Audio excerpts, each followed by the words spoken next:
basically, Brickhouse started with the demise of the Pagan Babies. Michael graduated college and was looking to actually start a career. And they were supposed to go on a national tour, and he said, I'm not able to do it, and they just stopped playing. So I practiced with the Pagan Babies once, or at least half of them, and we were thought about continuing on, but they didn't want to do it without all the original members. So right after they stopped playing, we were just kind of hanging out. I think party, whatever, drinking beer or whatever, and saying like we should start a band.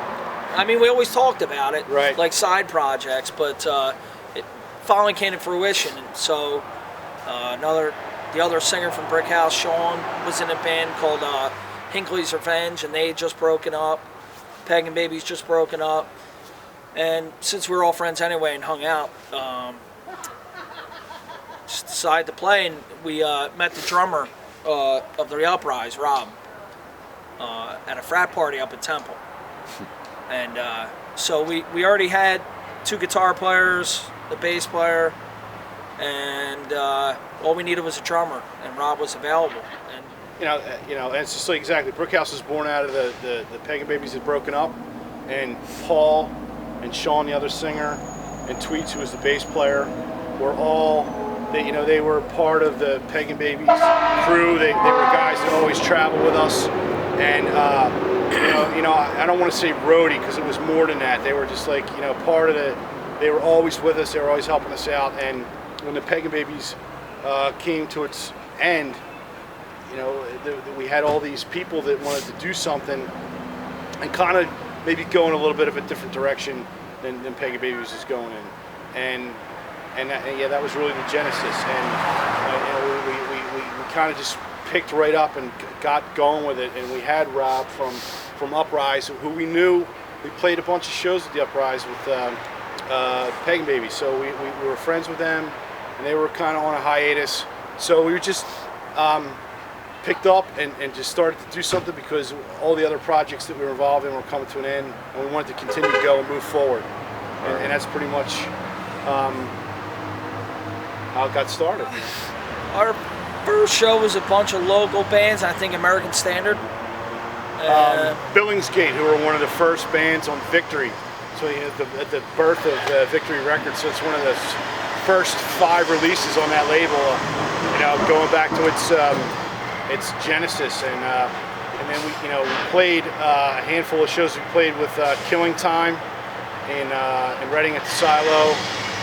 We played a couple shows at the Unisound, which is also a big running club. It was a real transitional period for Philly.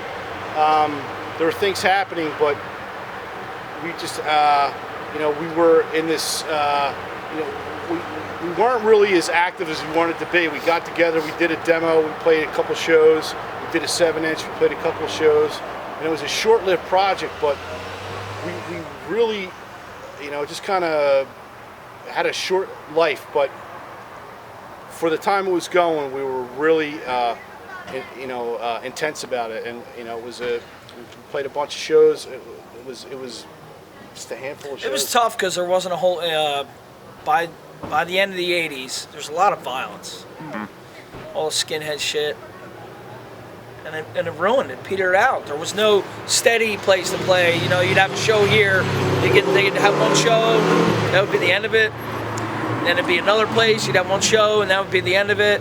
So there was no central location, which there was all through the '80s.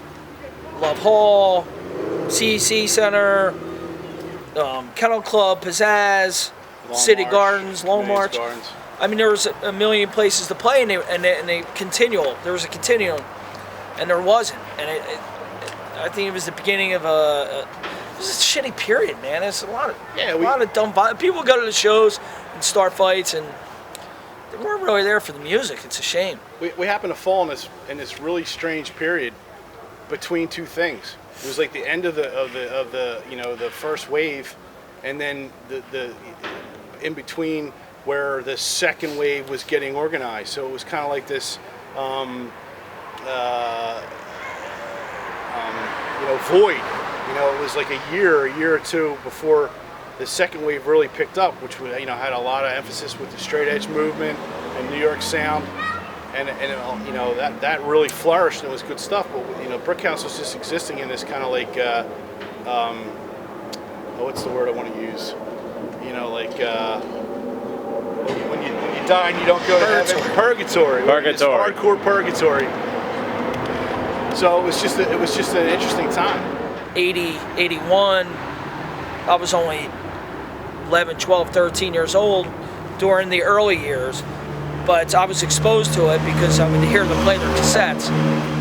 And back then, everyone had a boombox instead of like hip hop or WMMR. They had, every band put out a demo tape. That's how you got heard, So that was the easiest access to get your stuff out there, was to make a shitty demo you probably made on a boombox. For a lot of bands, that was their first recording experience.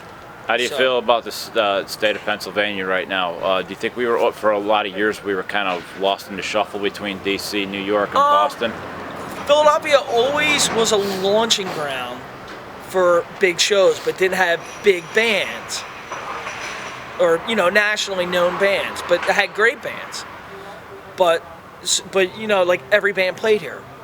Every band from the early '80s, mid '80s, late '80s, all played Philadelphia. So we were as an identity with popular bands, but you can talk to anybody, Jello Biafra, Ian McKay, and they'd be like, "Oh, we were at the show in Philly," whether it was the movie theater up at Kensington and Lehigh, Starlight Ballroom, yeah. The original Starlight. Were you guys at the SOA or the Dead Kennedys riot? No. Okay. So that also happened with Minor Threat, and Ian McKay tells the story. Where he was hit by a car? Tells the story where they broke down on 95. And they crawled out through the manhole. It was an underpass in Society Hill because their car broke down. But that was. So we've always been, as far as shows, it's been great. And I've personally been to shows, Western PA, Central PA, Northeast PA, and whether it's a small scene in a rural town like a college town, whether they're getting 50 people at a show, or something like I don't know, the big. Now you have shows at the Electric Factory, for This Is Hardcore, which is it's amazing. I think This Is Hardcore is unbelievable. I think he, as far as hardcore, he's the best promoter it's probably for show probably in the country. It's one of the most attended festivals, for that kind of music in the country. People coming from all over the world to go to that show. He's offering up the old bands and the new bands, and bands are reuniting to play that. And it's a real good meeting point for the culture. And you come there, and there's merch for sale, and people meeting from all over, and everyone's there to celebrate that music, the old music. I just went last year. You have people from Breakdown and Negative Approach, Crown of Thorns, and Suicidal, and all these great bands. That represent different eras of the music. In PA hardcore and Philly hardcore, exactly is that. I think why we don't have a prominence nationally is if you look at all the scenes from the golden era. You have the LA has SST, the New Alliance in the Midwest, and Discord, and even Rat Cage out of New York, and different areas had a unifying label. Boston, you have Exclaim. We never had that label that everyone was getting behind and putting out the music, but we had these great bands, and everyone came here and played, and people would come from all over the country, and we were some of the most supported, scene. I back in the early mid '80s, going to shows in Philadelphia and all the old haunts, you'd have 200, 250 people coming out to see local bands, and then the next week coming to see bands that were touring from all over. I think that's what separates PA hardcore is that, you know, there was always support for the music, whether it was local or It's pretty out of organic. town. You know, like there was always a turnout, there's always support, and people loved the music, and you know, we had great bands, and there's a lot of great bands we have that just don't have a high profile. Yeah. And it's a shame, you know, from the old era to the new era. You know, when I think of PA hardcore, I think of one band, and that's Rowan. And you know, they were a band that really transcended the whole genre of that music. They were so head and shoulders above everyone in terms of their performance and their presentation and their ideology, their mentality, and you know, they could just destroy a room. It was one of those bands that if you never witnessed them live, you could never understand just how amazing they were, like just how powerful they were.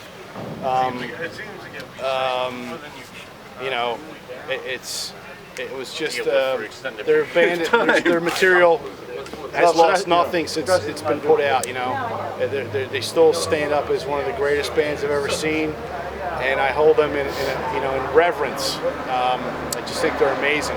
FOD put out the first record at 12, 14, whatever they were. They're playing tonight. 30 years. Yeah. Wide Eye were coming with a brutality and hardness that predated all the bust up part, mosh, breakdown style hardcore. You know, their 7-inch and their album's completely overlooked. It's a fucking masterpiece. It's just brutal. I mean, there's a lot of just the serial killers. Sadistic exploits. I think that's the difference about at least in Philadelphia. You take a city like New York, where, man, a lot of those bands were carbon copies of each other, and then you come to a show in Philly and you would see like 5 Story Fall or Mr. Maida with Ruin or Scram or Electric Love Muffin, or you know, there was a great diversity here. It'd be like a festival show, because you'd have a lot of different styles of bands, as opposed you could, you know, go to CB's towards the end and you see 6 bands, but you couldn't tell one from the next. I am the most important musician in the history of PA hardcore, and you know, I've been in 3 of the greatest bands ever: the Pagan Babies, Brickhouse, and the Heels. And Starkweather. I was actually, well, you know, I was in it for a hot minute. I can't really claim that to my resume as much as I'd like to, but no, I'm just kidding. I just want to say that, like, I just hope that people, it's important that I hope that people get into this music, new people coming in, young people who embrace this kind of style of music, but I hope that they look to the past, not out of, you know, nostalgia, but to understand that there's people that paved the way, and the music they made back at a point in time in the early 80s is still vital and still has an energy and sound that relates to what's happening now, and not to be, you know, have to understand your history to know where you're at.